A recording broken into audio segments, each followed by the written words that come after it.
Hello students, बच्चों welcome in my YouTube channel. बच्चों आज हम लोग जो है यूनिट 3 इलेक्ट्रोकेमिस्ट्री में सेकेंडरी सेल के बारे में बताएंगे। सेकेंडरी सेल क्या होती है? सेकेंडरी सेल ऐसी सेल है जिनको हम जो है रिचार्ज कर सकते हैं, यानी वो डिस्चार्ज होने के बाद यदि उनमें करंट पास किया जाए तो वो चार्ज हो जाती है। इस तरह की सेल जो है सेकेंडरी सेल कहलाती है। इससे पहले वाली सेल जो मैंने पढ़ाई थी वो प्राइमरी सेल थी जो रिचार्ज नहीं कर सकते हैं। इसमें क्या होता है, इनको यूज करते हैं, इनको रीयूज कर सकते हैं, मतलब एक बार डिस्चार्ज हो जाएगा तो करंट पास करके उसको चार्ज कर लेंगे, यानी ये रिचार्जेबल है। तो secondary batteries are rechargeable. Okay, तो इसमें दो बेस्ट एग्जाम्पल है, एक लेड स्टोरेज बैटरी और सेकेंड है निकल कैडमियम बैटरी।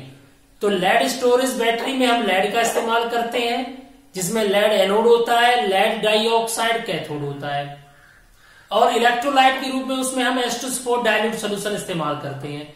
और जबकि निकल कैडमियम में क्या होता है, निकल एनोड होता है और निकल के ऑक्साइड जो होते हैं वो आपका कैथोड का काम करता है, उसमें इलेक्ट्रोलाइट हम KOH सोल्यूशन लेते हैं।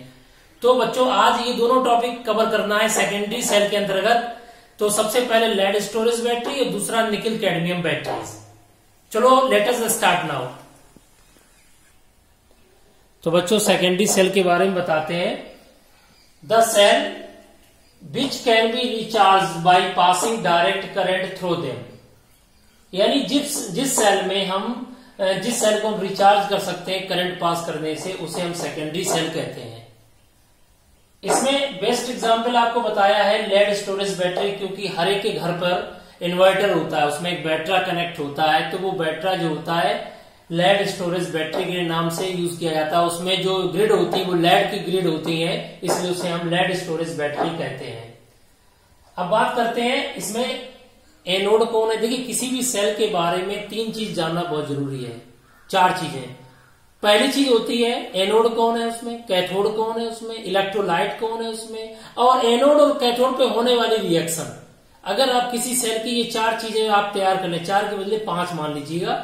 पहली क्या बताई मैंने आपको, एनोड कौन है, कैथोड कौन है, इलेक्ट्रोलाइट कौन है, और एनोड पर रिएक्शन कौन सी हो रही है, कैथोड पर रिएक्शन कौन सी हो रही है। ये 5 चीजें किसी भी सेल की अगर आपको जानकारी है तो आप समझ लीजिए आपको मार्क्स फुल मिलेंगे। क्योंकि अगर आप एग्जाम में किसी सेल के बारे में आता है तो एनोड किसका बना है, कैथोड किसका बना है, इलेक्ट्रोलाइट जिसमें ये एनोड कैथोड डिप है वो इलेक्ट्रोलाइट कौन सा है, वो उस इलेक्ट्रोलाइट का नाम क्या है, ठीक है। और एनोड पर कौन सी रिएक्शन होती है, सबको पता है एनोड पर ऑक्सीडेशन होती है, कैथोड पर रिडक्शन होती है।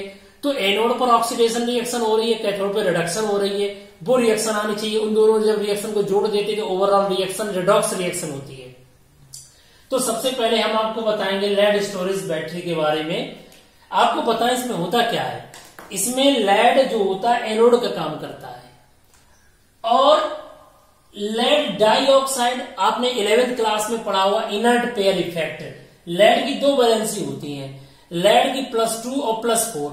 यहां लेड डाइऑक्साइड में लेड की ऑक्सीडेशन स्टेट यहां +4 आएगी जो कि अनस्टेबल है। तो ऐसा नहीं लेड डाइऑक्साइड की रॉड होती है, नहीं। एक्चुअली होता क्या है, अगर लेड एनोड का काम कर रहा है तो लेड डाइऑक्साइड जो होता है वो एक लेड की जो स्टिक होती है, ग्रिड होती है लेड की, उस ग्रिड में ये ग्रिड किसकी बनी हुई है, ये ग्रिड बनी हुई है लेड की। उसके अंदर PbO2 होता है। ग्रिड तो लेड की होती है लेकिन उसके अंदर क्या भरा रहता है, लेड डाइऑक्साइड भरा रहता है, PbO2 भरा रहता है। तो लेड यहां एनोड का काम करेगा, लेड हो गया एनोड, और लेड की जो ग्रिड होती है उसके अंदर जो है PbO2 भरा रहता है, वो PbO2 कैथोड का काम करेगा। यहां पर सबको पता है एनोड पर ऑक्सीडेशन, कैथोड पर रिडक्शन होता है। तो Pb सबसे पहले ये देखिए इलेक्ट्रोलाइट कौन है, यहां पर 38% by mass, 38 gram H2SO4 100 gram solution में प्रेजेंट होगा H2SO4 में, तो वो कहलाएगा 38%। या 20% का भी इस्तेमाल कर सकते हो क्योंकि डायल्यूट सोल्यूशन होगा, कंसंट्रेट नहीं होगा। क्यों, डायल्यूटेड होगा तो इस प्लस आयन फ्री होंगे टू मूव में, तो इलेक्ट्रिसिटी कंडक्ट करने में सहायक होंगे। तो इलेक्ट्रोलाइट यहाँ H2SO4 का इस्तेमाल किया गया। कभी कभी ऑब्जेक्टिव क्वेश्चन में पूछ देते हैं कि लेड स्टोरेज बैटरी में एनोड किसका काम कर रहा है, बताइए। 4 ऑप्शन दिए, लेड, कैथोड कौन होता है लेड स्टोरेज बैटरी में? लेड स्टोरेज बैटरी में कैथोड होता है PbO2, लेकिन कहीं कहीं ये लिख देते हैं PbO2 present in lead grid, यानी लेड ग्रिड के अंदर PbO2 भरा रहता है जो कि कैथोड का काम करता है। क्वेश्चन आता बताइए इलेक्ट्रोलाइट कौन होता है? H2SO4। क्वेश्चन एक बार ये आया था कि इलेक्ट्रोलाइट कितने परसेंट का होता है? 20% से 38% तक बीच में अगर मिल जाए तो ठीक है। अब तुम ये कह दो 60% कंसंट्रेटेड ले लो, नहीं लेंगे कंसंट्रेट सोल्यूशन ज्यादा H प्लस आयन नहीं देता है, देगा डिसोसिएट होगा। H2SO4 स्ट्रॉन्ग इलेक्ट्रोलाइट है बट मूव करने में उतनी मतलब इतना हेल्प नहीं करेगा जब तो पानी ज्यादा ना हो, तो डायरेक्टली सोल्यूशन लेते हैं। अब बात करते हैं कि इसमें एनोड लेड का काम करता है तो रिएक्शन क्या होगी। सबसे पहली चीज है, हम लिखने चाहते तो ऐसे लिख देते पीवी इलेक्ट्रॉन त्याग देता है, देखिए 2 इलेक्ट्रॉन रिलीज कर दिए एनोड पर, आप लिख सकते थे। लेकिन कोई भी इलेक्ट्रॉन रिलीज करने का एक रीजन होता है। आपको पता है ये जो हमारा बैटरा है इसके अंदर कौन सा सोल्यूशन भरा रहता है? H2SO4। H2SO4 क्या देता है? सल्फेट। तो सल्फेट आयन जो होते हैं वो यहां सोल्यूशन में डूबे हुए हैं, तो वो सल्फेट आयन क्या, और ये क्या है? लेड है। तो लेड क्या करेगा? इलेक्ट्रॉन त्याग देगा और लेड बदल जाएगा Pb+2 में, और Pb+2 सल्फेट को बुला लेगा और इस सरफेस पर लेड सल्फेट की लेयर बन जाएगी। यानी जो लेड है यहां पर वो लेड के ऊपर एक PbSO4 की लेयर बन जाएगी और लेड इलेक्ट्रॉन त्यागेगा। पहले इलेक्ट्रॉन लेड त्यागेगा, लेड इलेक्ट्रॉन त्यागने के बाद Pb+2 के रूप में आएगा और सल्फेट को पकड़ लेगा, क्योंकि सल्फेट ही रिस्पॉन्सिबल है लेड से इलेक्ट्रॉन निकालने के लिए। अब एक समय ऐसा आया लेड इलेक्ट्रॉन त्यागता रहा और सल्फेट तुम्हारा सब के सब यहां चिपक गया, मतलब एडेर हो गया, तो फिर वो इलेक्ट्रॉन त्यागेगा नहीं। जब इलेक्ट्रॉन नहीं त्यागेगा वो डिस्चार्ज वो क्या नाम बैटरा जो है बैटरा इलेक्ट्रिसिटी प्रोड्यूस ही नहीं करेगा। बैटरा इलेक्ट्रिसिटी कब प्रोड्यूस करेगा? जब रिडॉक्स रिएक्शन होगी। कैसे? यानी एनोड जब इलेक्ट्रॉन त्यागता है, कैथोड जब इलेक्ट्रॉन लेता है, तभी तो सर्किट में इलेक्ट्रॉन का फ्लो होगा, और फ्लो होगा तो उसके अपोजिट में करंट आएगा। कितना करंट मेजर किया? 2 वोल्ट की बैटरी है कि हमारे 12 वोल्ट की बैटरी है, उसके हिसाब से इसमें करंट पैदा होगा। तो अब यहां पर क्वेश्चन ये आता है कि भाई लेड इलेक्ट्रॉन हमेशा ही त्यागता रहेगा? नहीं, ऐसा नहीं होता है। बैटरा भी इलेक्ट्रिसिटी दे रहा है, लाइट चली गई, बैटरा डिस्चार्ज हो रहा है, तो डिस्चार्ज हो रहा है उस समय लेड इलेक्ट्रॉन त्यागेगा। समझ में आ गया? एक समय के बाद क्या होगा? बैटरा यूज जो हम कर रहे हैं वो लाइट देना बंद कर देगा, तो उसे चार्जिंग की जरूरत है। तो इसका मतलब लेड जब इलेक्ट्रॉन त्यागना बंद कर देंगे, उसके ऊपर लेड सल्फेट की लेयर बन जाएगी, तो लेड इलेक्ट्रॉन त्याग ही नहीं पाएगा, इलेक्ट्रॉन लूज ही नहीं कर पाएगा। तो इसलिए बच्चों सबसे पहले याद रखना है कि जो सल्फेट आयन प्रेजेंट है H2SO4 के अंतर्गत, वो क्या करते हैं? लेड से इलेक्ट्रॉन रिलीज करवाते हैं, और जब लेड +2 के रूप में आ जाएगा तो सल्फेट उससे चिपक जाएंगी, मतलब उसके साथ कंबाइंड हो जाएंगे, लेड सल्फेट की लेयर बन जाएगी।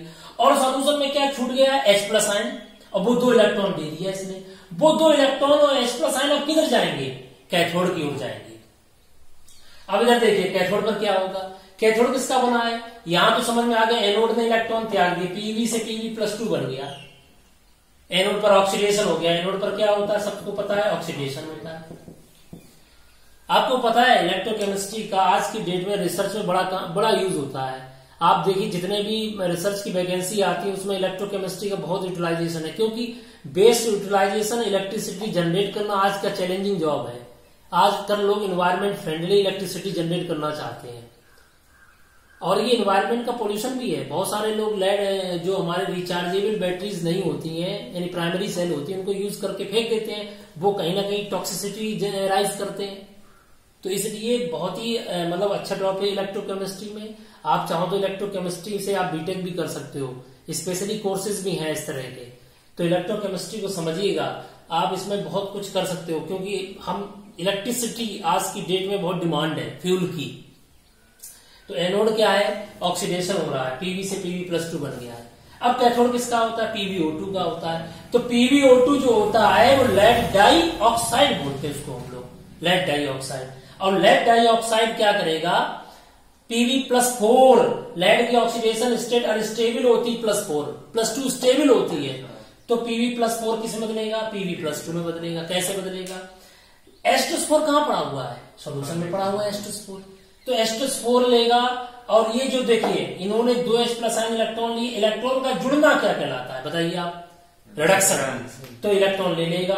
ये लेड सल्फेट Pb+4 से Pb+2 बन गया, रिडक्शन हो गया, और ये 2H+ ion 2H+ ion 4H+ ion water में कन्वर्ट हो गए 2H2O के फॉर्म में। यानी अब इसमें H+4 की यहां पर समझना, अभी यहां सल्फेट है और क्या प्रेजेंट है इसमें सोल्यूशन में, H+ आयन प्रेजेंट है और सल्फेट प्रेजेंट है। तुमने एक चीज देखी होगी, एनोड ने सल्फेट को खींच लिया और कैथोड ने भी सल्फेट को खींच लिया, H+ आयन को भी ले लिया। H+ आयन को नहीं लिया, इन्होंने सल्फेट को खींच लिया, दोनों लोगों ने सल्फेट खींच लिया। दोनों के ऊपर लेयर में क्या बन गया, Pb से PbSO4 और PbO2 से PbSO4 बन गया। अब समस्या क्या है, H+ आयन और इलेक्ट्रॉन ये सब मिलकर वाटर में कन्वर्ट हो गए। गौर से देखिए, PbO2 ने ऑक्सीजन दे दिया, तो H+ आयन और ऑक्साइड मिलकर वाटर, यानी अब इस सोल्यूशन में सल्फेट H+ आयन कम हो गए। अब यहां क्या बच गया बताओ बच्चों, वाटर। अब वाटर में कोई आयंस ही नहीं, आयंस कौन से थे पहले, सल्फेट और H+ आयन। वो डिस्चार्जिंग के दौरान जब बैटरा इलेक्ट्रिसिटी प्रोड्यूस कर रहा है, मैं वो बता रहा हूं आपको, यानी बैटरा में करंट नहीं दे रहे हैं, यानी बैटरा जब इलेक्ट्रिसिटी प्रोड्यूस करेगा तो एनोड इलेक्ट्रॉन त्यागेगा, कैथोड इलेक्ट्रॉन लेगा। उस समय क्या होगा, जो H2SO4 यहां प्रेजेंट थे वो H2SO4 कंज्यूम हो गए या बदल गए। सल्फेट कहां चले गए, सबके सब सल्फेट, लेड सल्फेट बन गया, लेड के ऊपर चिपक गया, और PbO2 के ऊपर भी PbSO4 बन गया। इन्होंने ऑक्सीजन दे दिया और H2SO4 के H+ आयन मिलकर इलेक्ट्रॉन लेकर के यहां क्या बन गया, H2O बन गया, और H2 बन गया। अब कोई भी बैटरा में जो सोल्यूशन है इलेक्ट्रोलाइट, उसमें कोई भी आयंस है, आयंस कम हो गए, आयंस रिड्यूस हो गए। बस जब आयंस खत्म हो जाए, पानी बन जाए, तब हम क्या कहेंगे, बैटरा डिस्चार्ज हो चुका है, वो इलेक्ट्रिसिटी देगा नहीं, और इन्वर्टर में टो आवाज आने लगेगी। क्यों, वो अलार्म दे रहा है कि हम डिस्चार्ज हो चुके हैं, हमें चार्ज करने की जरूरत है। तो बच्चों इस तरीके से ये दो रिएक्शन आपको एग्जाम में लिखनी है। एनोड पर कौन सी रिएक्शन हुई, कैथोड पे कौन सी रिएक्शन हुई है बच्चों, इस तरीके से आप इसको लिख सकते हैं। अब लेड एनोड पर ये हो गया, कैथोड पर इलेक्ट्रॉन ले लिया, इन्होंने इलेक्ट्रॉन त्यागे थे, इन्होंने इलेक्ट्रॉन ले लिया, दोनों जगह PbSO4 बन गया। दोनों को जोड़ देंगे बच्चों, जब दोनों को हम जोड़ देंगे तो ओवरऑल रिएक्शन आएगी। ओवरऑल रिएक्शन क्या आएगी, समझना ध्यान से।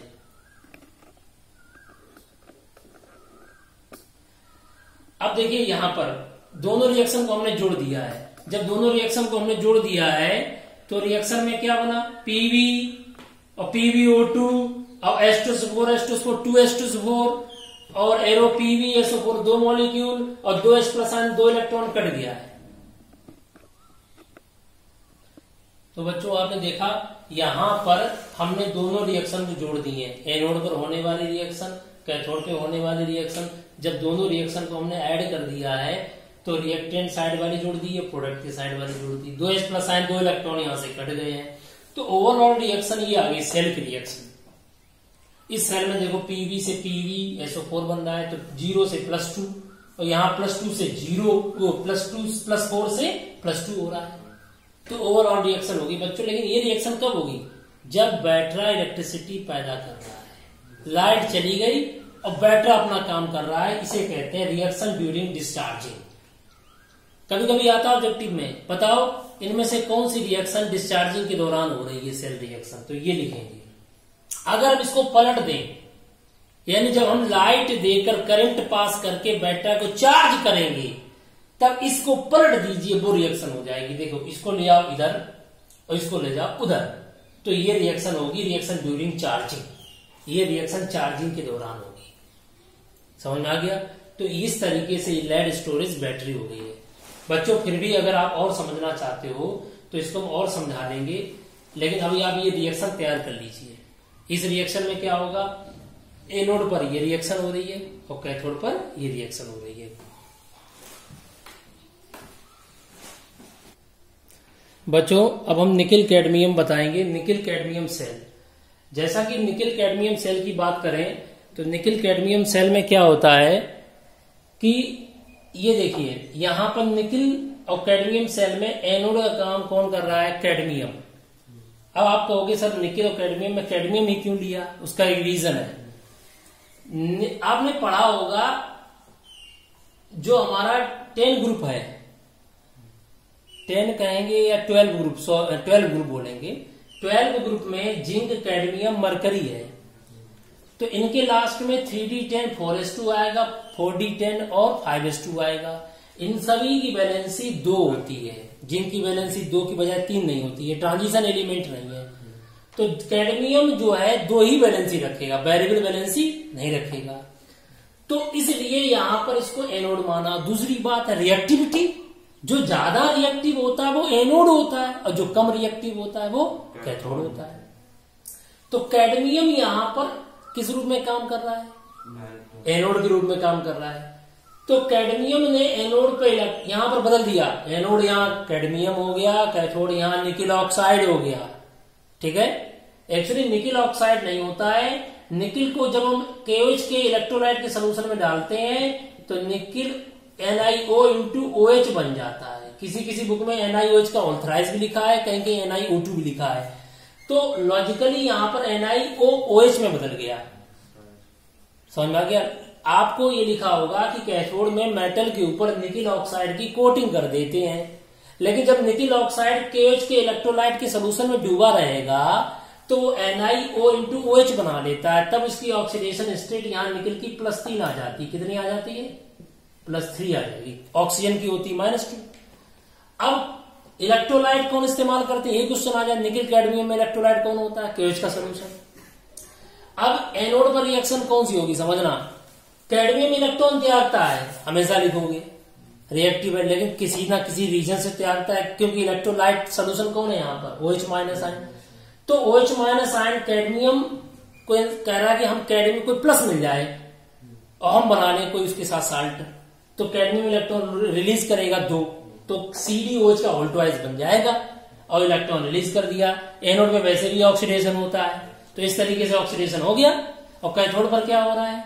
कैथोड यहाँ कौन है? निकिल ऑक्साइड है, लेकिन वो निकिल ऑक्साइड इस रूप में प्रेजेंट रहेगा OH के संपर्क में आने पर। तो यहाँ निकिल की ऑक्सीडेशन स्टेट +3 है। अब वो क्या करेंगे, सोल्यूशन में इक्वस सोल्यूशन है, वाटर ऑलरेडी प्रेजेंट ही है, तो इलेक्ट्रॉन लेकर वाटर जब इलेक्ट्रॉन लेते हैं तो कहीं ना कहीं OH- आयन बनता है और निकिल की ऑक्सीडेशन स्टेट +3 से +2 बन गई, NiOH का ऑल्टवाइज बन गया। तो ये रिडक्शन हो गया है। क्या हो गया है? रिडक्शन। तो कैथोड पर ये रिएक्शन हो गई और एनोड पर ये रिएक्शन है। दोनों रिएक्शन को यदि आप जोड़ देंगे तो रिजल्टेंट ओवरऑल रिएक्शन ये प्राप्त हो गई है। और इस रिएक्शन में आप ध्यान से देखो, 0 से +2 और निकिल की यहां पे +3 से +2, तो एनोड पर ऑक्सीडेशन और कैथोड पर रिडक्शन हो रहा है। यानी चार्ज जब बढ़ता है तो ऑक्सीडेशन और जब चार्ज घटेगा तो रिडक्शन होता है। अब ये रिएक्शन कब होगी? जब बैटरा यूज कर रहे होंगे, इलेक्ट्रिसिटी प्रोड्यूस कर रहा होगा, तो ये डिस्चार्जिंग के दौरान रिएक्शन है। और जस्ट इसको पलट दीजिए, रिवर्स कर दीजिए, तो ये रिएक्शन होगी चार्जिंग के दौरान। समझ में आ गया? तो इस तरीके से ये रिएक्शन। अब आप एक बात बताइएगा, बड़े ध्यान से समझिए, कि जितना भी तुम्हारा OH- आयन था सोल्यूशन में जिससे इलेक्ट्रिसिटी कंडक्ट होती थी, वो सब के सब चार्जिंग, मतलब जब डिस्चार्जिंग के दौरान OH किसमें बदल गया? CdOH का ऑल्टवाइज और NiOH का ऑल्टवाइज। अब क्या हुआ, करंट जब देंगे, इलेक्ट्रिसिटी देंगे, चार्जिंग करेंगे, तो सब का सब OH- आयन सोल्यूशन में आ जाएगा। समझ में आ गया? जब वो सोल्यूशन में आ जाएगा तो फिर हमें फिर से क्या हो जाएगा? फिर बेटर चार्ज हो जाएगा। तो बच्चों इस तरीके से ये हमारे निकिल कैडमियम की सेल होगी। इंटर में 10+2 लेवल में अगर आपको मार्क्स चाहिए तो आप केवल इतना याद रखो, एनोड कौन है, कैथोड कौन है, इलेक्ट्रोलाइट कौन है, और एनोड पर कौन सी रिएक्शन, कैथोड पे कौन सी रिएक्शन, ओवरऑल रिएक्शन कौन सी है, ये डिस्चार्जिंग के दौरान पलट दीजिए, चार्जिंग के दौरान, you will get a full marks. That is enough to write and to say that about the batteries, specially secondary batteries. समझ में आ गया? अब आपको कंपेयर कैसे करना है लेड स्टोरेज बैटरी में और इसमें। तो लेड स्टोरेज बैटरी में आपको पता है, लेड स्टोरेज बैटरी में एनोड कौन है? लेड। और कैथोड कौन है? PbO2। इलेक्ट्रोलाइट कौन है? H2SO4। एनोड पर रिएक्शन, कैथोड पर रिएक्शन, ओवरऑल रिएक्शन, डिस्चार्जिंग के दौरान रिएक्शन, पलट दो तो चार्जिंग के दौरान रिएक्शन। और सेम चीज यहां याद रखना है, यहां एनोड कौन है, कैथोड कौन है, इलेक्ट्रोलाइट कौन है, चार्जिंग के दौरान रिएक्शन कौन सी है, डिस्चार्जिंग के दौरान रिएक्शन कौन सी है। You will get a full marks. समझ में आ गया? अब मैकेनिज्म बात समझे, तो मैकेनिज्म तो चीजों को आप समझ सकते हो, उस चीज को हमने जो समझाया है, लेकिन आप लोग इसको समझ लीजिएगा। बच्चों आप लोग जो है इसका स्क्रीनशॉट ले लीजिएगा। एक तरफ देखिए लेड स्टोरेज बैटरी लिखी है, एक तरफ निकल कैडमियम बैटरी लिखी है, और इन दोनों सेल का पूरा एकदम शॉर्ट में एकदम आपकी जो मेन चीज जो चाहिए, एनोड कौन है, कैथोड कौन है, इलेक्ट्रोलाइट कौन है, रिएक्शन एनोड कैथोड पे कौन सी हो रही है, ओवरऑल रिएक्शन कौन सी है, डिस्चार्जिंग के दौरान, चार्जिंग के दौरान, आप बिल्कुल कंपेयर करे हुए लिखा हुआ है। आप इसको नोट कर लीजिए, स्क्रीनशॉट खींच लीजिएगा इसका। ठीक है बच्चों? हाँ बच्चों, आज का हमारा टॉपिक कैसा लगा बच्चों, कमेंट्स करना मत भूलिएगा। और साथ ही साथ आप लोग क्या करिएगा, जो भी हमने वीडियोस बनाए हैं बच्चों, आपको बता दें ये जो हमारा वीडियो है, ये वीडियो हमारा पार्ट 11 है। अभी तक हमने यूनिट 3 इलेक्ट्रोकेमिस्ट्री में पार्ट 1 से लेके पार्ट 11 तक के वीडियो बना दिए हैं। आप उनको सीक्वेंस से देखेंगे अगर आप, तो डेफिनेटली मतलब आपको कोई प्रॉब्लम नहीं होगी ऑनलाइन प्लेटफॉर्म पर। हाँ, अगर प्रॉब्लम आती तो आप मुझसे इंटरेक्ट कीजिएगा, आप कमेंट सेक्शन में जाके कहिए सर मुझे यहाँ डाउट है, तो उसको सॉल्व कर देंगे, या अपना व्हाट्सएप नंबर आप मेंशन कर दीजिएगा, आपको उसकी प्रॉब्लम को हम और अच्छे से क्लियर करके आपको लिख सकते हैं। ठीक है बच्चों, आज का हमारा टॉपिक कैसा लगा लाइक करना मत भूलिएगा। Thank you very much.